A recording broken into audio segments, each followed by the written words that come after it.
Ассаламу алейкум варахматуллахи баракатух, уважаемые зрители. Ассаламу алейкум, уважаемый Амир Кахай. Алейкум салам, Бикбулат. Доброго времени суток, так скажем, да, всем подписчикам, зрителям и гостям вашего канала. Да. Сегодня у нас тема разговора, видео, которое относительно недавно, около месяца назад, выпустили товарищи, которые нам вовсе не товарищи, Искандер Измайлов и Дамир Исхаков. Много чего они там наговорили. Вот теперь я хочу услышать ваше мнение по этому поводу. Да, действительно, больше месяца назад выходило это видео. Ну, это видео, я так понимаю, было в таком, в ряде видеовыпусков, в которых эти два, значит, доктора исторических наук выступали с нападками.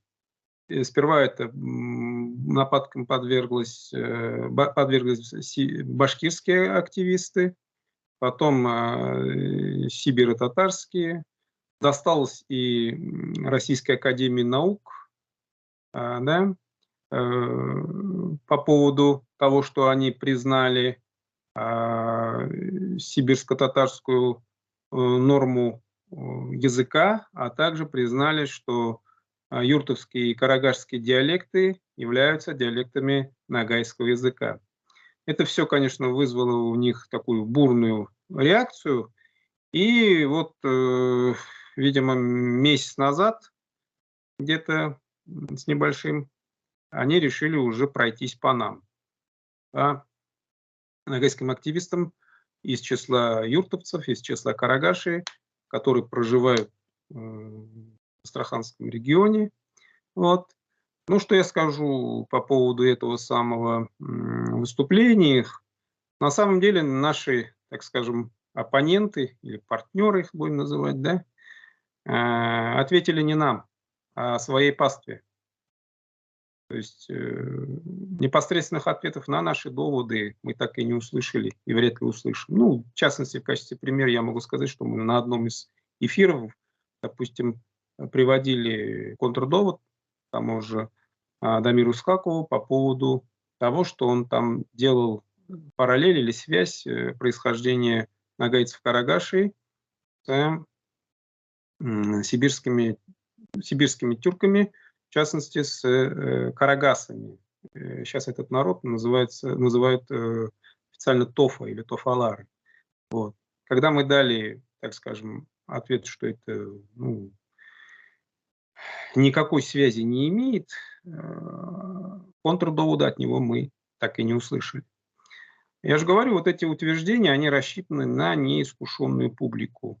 В этом самом их видеообращении или, как там сказать, видеопосиделке, да, там было больше эмоций, но фактологии и, так скажем,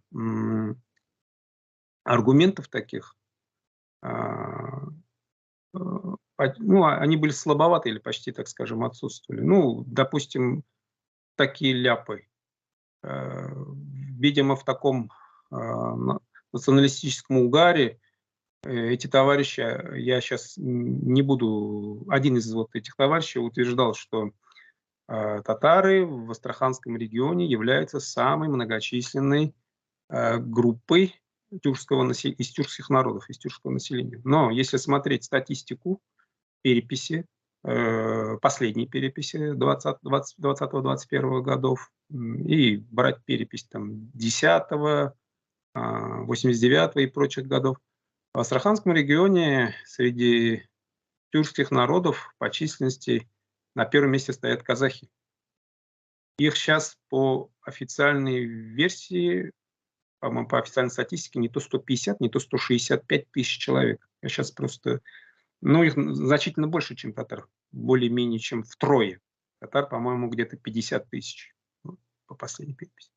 Поэтому это говорит о том, что у них вот здесь, так скажем, их личные какие-то, вот, условно говоря, ну, хотелки, их личные какие-то вот желания, да, их субъективный такой мнение, субъективный взгляд, они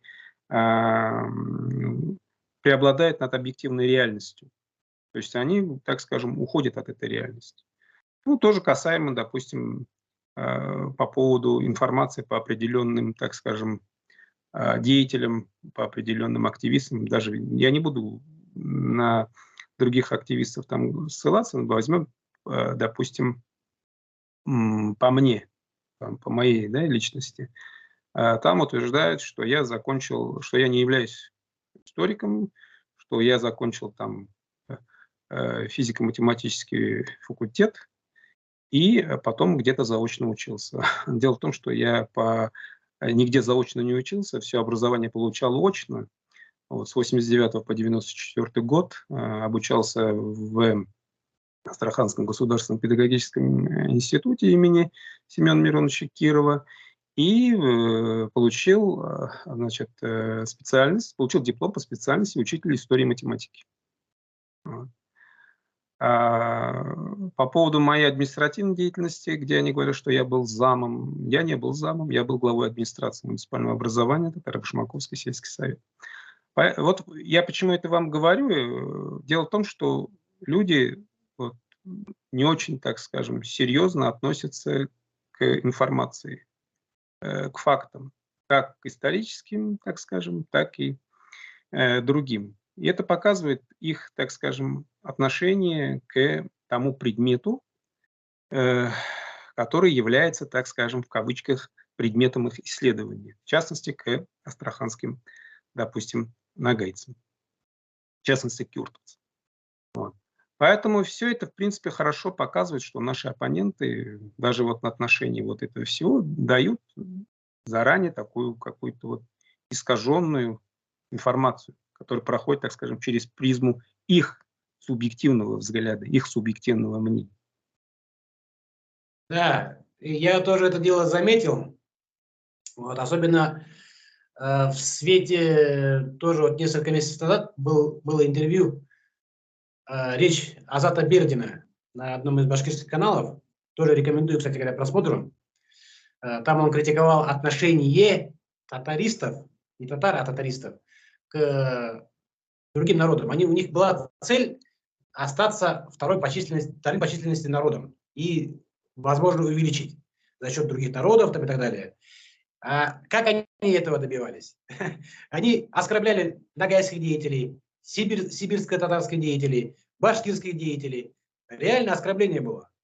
Можно даже, по идее, процитировать, посмотреть на их каналах это дело. До сих пор оно есть. У Ильнура Ярхамова, к примеру.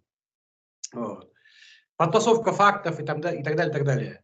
Но, тем не менее, они какие-то доводы же приводили. Что вы об этом думаете? Там, по генетике, к примеру.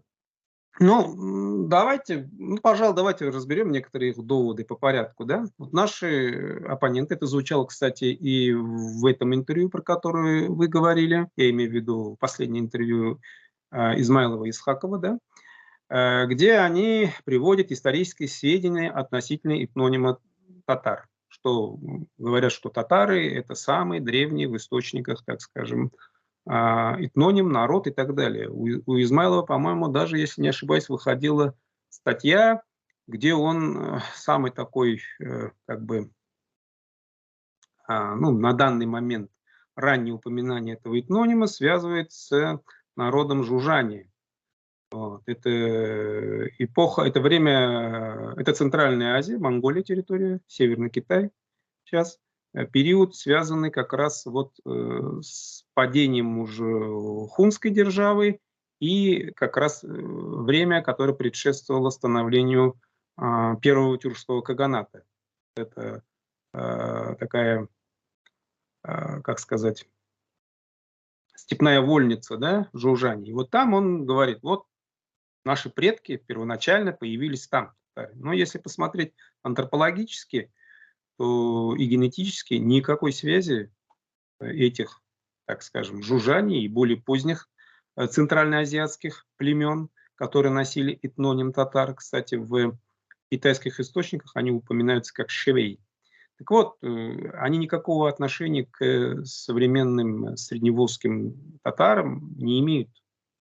А потомки этих, так скажем, племен и родов, которые носили этноним татар, до сих пор встречаются в родоплеменном той структуре, родоплеменном составе народов внешней Монголии, или сейчас это Республика Монголия, да, внутренней Монголии, это автономный округ на севере Китая, в Бурятии, среди бурят это есть. Есть они и, кстати, в Афганистане среди хазарийцев.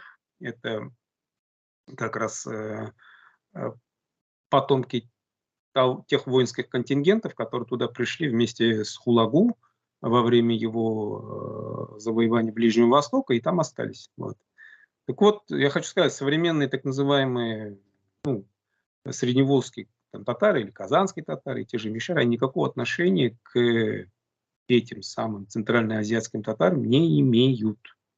Это можно посмотреть на сайте genophon.ru, где это все показано. Вот. Поэтому это, конечно, такое натягивание, так скажем, попытка натянуть сову, как говорится, на голову. Ну ладно, дальше идем. А теперь необходимо привести разъяснение относительно термина татар в русских источниках, древнерусских, средневековых русских источниках. Да? Один из крупнейших знатоков арабографических памятников эпохи Золотой Орды и постордынских ханств Илья Васильевич Зайцев совершенно четко заявляет в своем интервью, кстати, он давал его порталу «Миллиард татар», где он сказал, что термин татар не имеет четко этнической привязки. То есть не обозначает народ ни в эпоху Золотой Орды, ни в постордынский период. То есть, когда мы встречаем обозначение татар, речь не идет о конкретном народе вплоть где-то до 17-18 века. Кроме того, очень интересно, что в источнике 18 века Умдет аль-Ахбар аль-Крыми, крымского происхождения, да, татарами называют не только тюркские какие-то народы, но и калмыков, булгар и даже легендарных яджуджи и маджуджи. И чеченцы. Возможно, да. Наверное, ни у кого не будет сомнений в том, что опять речь идет не о каком-то конкретном народе, да, таким образом не о каких златоордынских татарах или о татарах Астраханского ханства, то есть о народе с таким названием, самоназванием, да, этнонимом, вновь говорить не приходится. Что же касается наполнения термина татара в русских источниках, мне хотелось бы обратиться к статье Мурата Наурузгалиевича Здыкова, это доктор исторических наук, профессор кафедры истории Казахстана Западно-Казахстанского университета. Статья называется «Формирование яицкого, уральского казачества в 16-18 века. Мифы и реальность», где автор приводит архивные данные, из которых следует, что татарами в те времена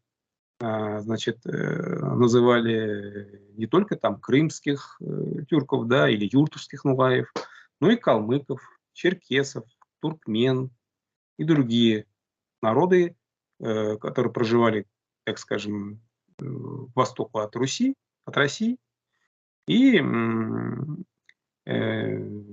были чужеземцами. Но здесь можно, так скажем, сделать такую аналогию для тех же самых древних римлян, да, когда они называли всех народов, которые проживали за пределами Римской империи и были не инкорпорированы в нее, не приобщены к римской культуре и так далее, их всех называли они варварами. Когда слово «варвар» не было таким оскорбительным словом, а это обозначало понятие как чужеземец, чужой и так далее. Так и здесь. То есть термин татар он применялся для ряда восточных народов различного происхождения. Как термин немец для этих западных европейских народов. Или фряги для южноевропейских народов, жителей Италии и так далее. Да, я вот по генетике вспомнил одно видео тоже. Ну, я ютубер, поэтому по видео только рассуждаю. Олег Балановский лекцию читал о генетике татар и высказал такое мнение, ну, то есть не мнение, а доказанный факт, что все так называемые татары, сибирские татары, казанские татары, крымские татары и другие там целая куча татар, да, они все генетически отличаются, то есть разные популяции людей. И в то же время Искандер Измайлов, он там был на этом, выступал и противоречил ученому с мировым именем на самом деле. Вот. То же самое они против кого? Трипавлова Вадима Винцеровича. Кстати, Балановский тоже умер, пусть земля им пухом будет. Винцерович Трипавлов тоже умер, поэтому они хвост поднимают, я думаю, скорее всего. Вадим Винцерович Трипавлов, кстати говоря, говорил по одному из их доводов, что типа писали же астраханские татары, писали, что они татары в письмах к Ивану Грозному. Тогда, ну, вообще посольство, по-моему, да? Посольские книги, по-моему, были, да, собственно. Вот эти письма в русском переводе звучали как вот татары, там, мы там подписываемся как татары и так далее, пишут. Вадим Винцерович Трипавлов вытащил оригиналы этих писем, в которых написано «Ногай». То есть, получается, просто послы или кто там, переводчики, толмачи перевели, вот таким образом получается. Так что у них, как вы правильно говорите, никакого аргумента нету. Они просто работают на свою публику, свою паству. Вот там еще они утверждали, что Ногай не сформировались как народ. Ну, тут они, я думаю, путают слово «народ» и «нация». Ну, я хочу услышать ваше мнение. Да, здесь, конечно, все еще проще. Вот, упомянутый вами Вадим Винцерович, он совершенно четко сообщает, что Ногай сформировались как народ как минимум в XVI веке.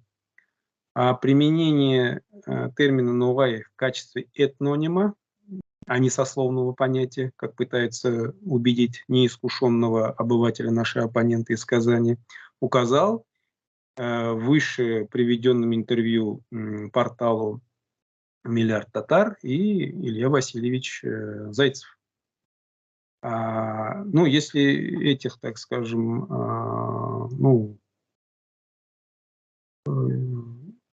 личностей тюркологии, да, недостаточно, то для подтверждения наших контраргументов мы обратимся к такой же выдающейся личности, как Шабагуддин Марджани. Вот он совершенно четко определяет происхождение Ногаев как раз из Золотой Орды. Я не буду эту тему развивать, я просто предлагаю обратиться к видео, которое недавно выпустил наш брат Алим Махсутов, да, где он четко разобрал, вот, про кого говорил Марджани, когда, значит, так скажем, разъяснял применение, правомерность применения там этнонима Ногай по отношению там, к казанским татарам или к ногаям, которые живут в низовьях Волги, в Крыму, там, в Кавказе и так далее. Поэтому Алим дал четкое такое вот, без всяких эмоций, этот видеоочерк.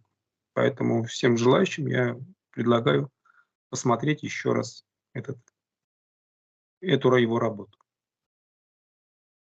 Да, Алим Максутов у нас действительно молодец. Можно сказать, компьютерная машина. Компьютерная логика у него. Это невозможно опровергнуть. Поэтому они пытаются ему не отвечать. Кстати, допереписная политика у них сейчас немножко отличается от современной сегодняшней политики. До переписи они пытались не обращать на нас внимания, типа букашки. Им, видимо, хватало, как они выражались, фронтов сибирско-татарского, башкирского, астраханского там и так далее. Много у них фронтов было, вот они довоевались. И вот сейчас они решили, видимо, изменить немножко риторику, но старые вот эти вот гири им не дают дальше пройти, измениться, я так понимаю. У них уже утверждение было, что у Ногаев нет культуры. Попробуйте их разочаровать, пожалуйста, если у Ногаев культура. То есть средневековая, там, современная. во время советской власти. Да, действительно, продолжаю вашу эту реплику, да, план Шлиффена у них не удался. Война на несколько фронтов. А. Ну, а возвращаясь к вашему вопросу, здесь также все достаточно просто по поводу культуры, да. Татаристы, они на что претендуют? Я имею в виду идеологи татаризма. Они считают, что они являются центром тюркского мира. Даже придумали такое химерное выражение тюрко-татары. Вот, я не понимаю, как это связано, тюрко-татары, да? Как это, на чем они это обосновывают? Химерное такое выражение. Вот. И вот я еще раз говорю, они смотрят поэтому на всех свысока, ну, на что нет у них оснований. Это даже вот можно посмотреть по тем репликам, которые, по-моему, у Измайлова были на этом видео, где он говорил, что казахская нация, узбекская нация, они были сформированы как раз при Советском Союзе, советский период. Да, действительно, советские социалистические нации, такие как казахская, узбекская и в том числе татарская, были созданы и, так скажем, директивно при советской власти. Вот это они тоже должны, так скажем, не забывать, что татарская нация социалистическая, она была сформирована путем инкорпорирования в нее, где костяком были казанские татары средневолжские, потом мишары, туда включили часть западных башкир, туда включили нагайбаков, туда включили нагайцев Нижнего Поволжья. Вот. И вот так была она сформирована. Сейчас идет обратный процесс. Вот, ну, что за высокую культуру, про которую они нам говорят, якобы научили нас, да? Что это за высокая культура? Танцы под гармошку и чак-чак. Кстати, чак-чак у нас тоже среди юртовцев делают, там рецептура чуть другая и название другое. Нагайцы все знают это, называется нахсалва. Считаю, что то, что мы сейчас, я имею в виду часть юртовских нагайцев, да, танцуют там под басказом апипе, вместо исполнения вот наших достанов, да, гармошка у нас заняла там место домбры и обза, мишарская вот тюбетейка каляпуш и марокканская феска сейчас их носят вместо вот этого нуай-бурка, да, папахи. Здесь не приходится вновь о чем-то говорить, о какой-то высокой культуре.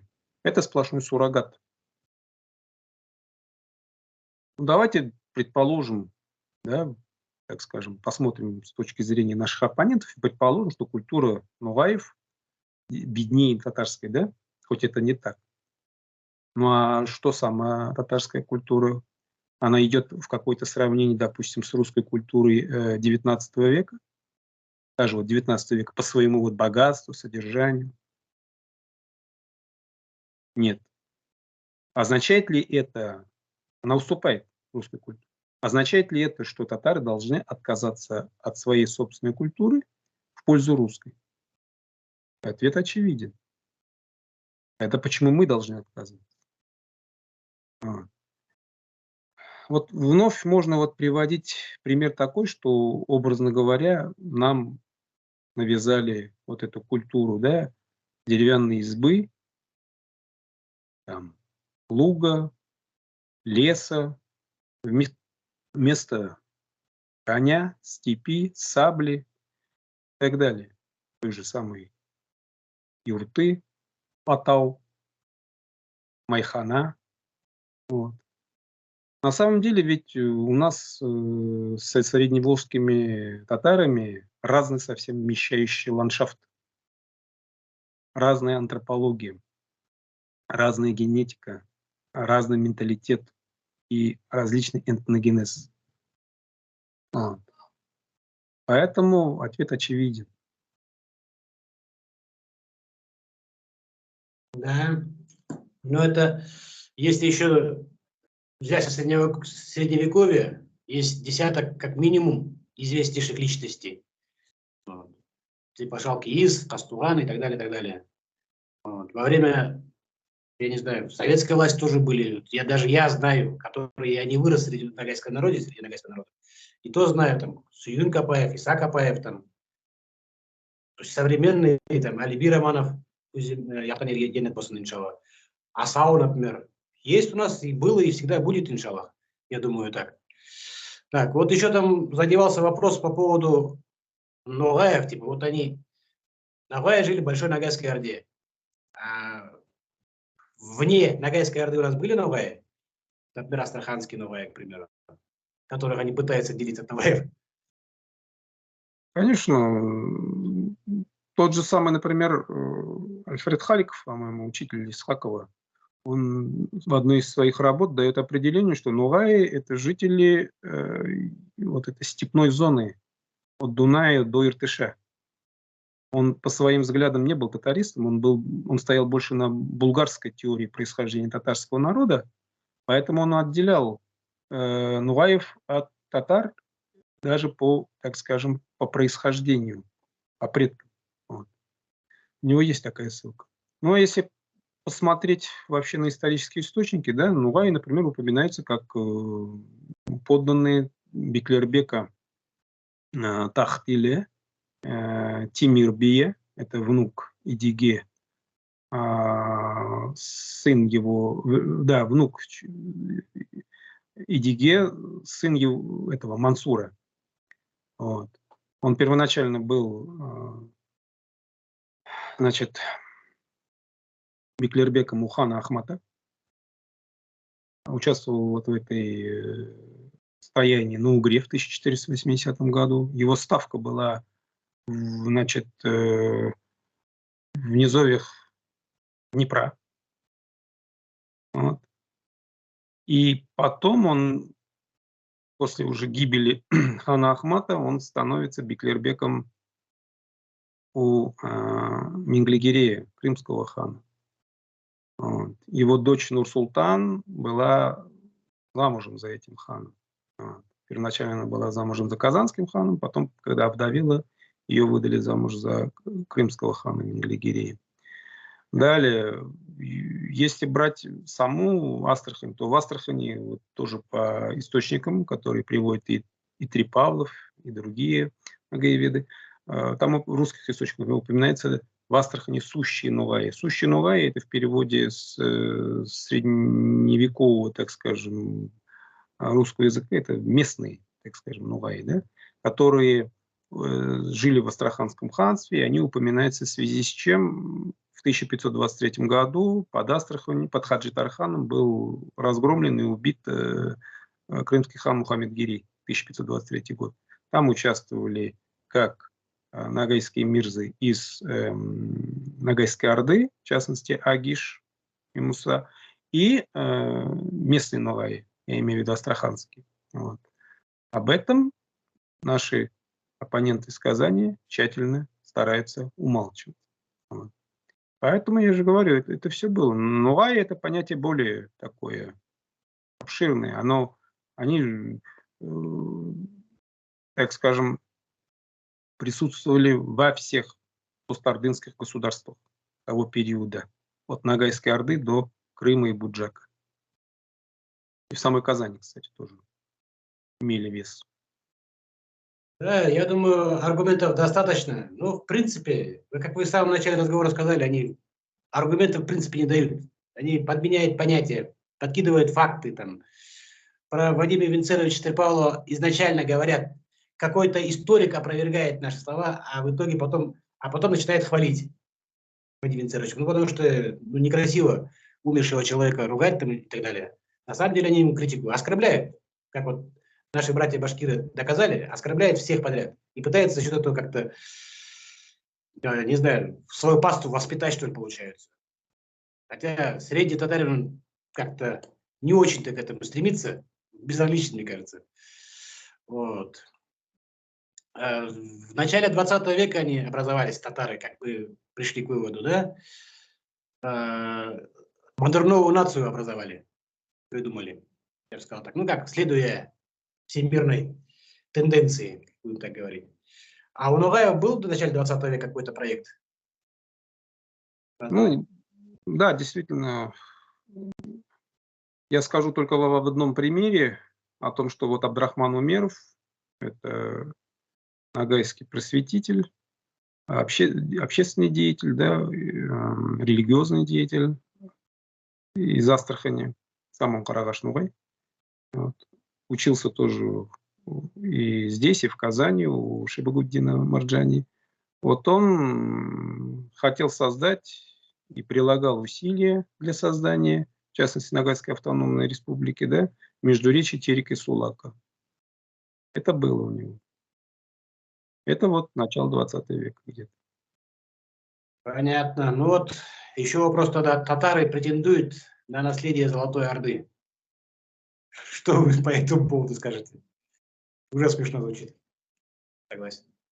Ну, если посмотреть на происхождение, на предков современных казанских татар и мишар, во-первых, они не имеют никакого отношения, почти не имеют никакого отношения к правящим слоям Золотой Орды, вот, в отличие от нас, например, с вами. У нас вот в Астрахани, как у Нугаев Кавказа и Крыма, до сих пор та же самая антропология, тот же самый родоплеменная структура, да? Ну, это наблюдается по названиям родов, тамгам и так далее.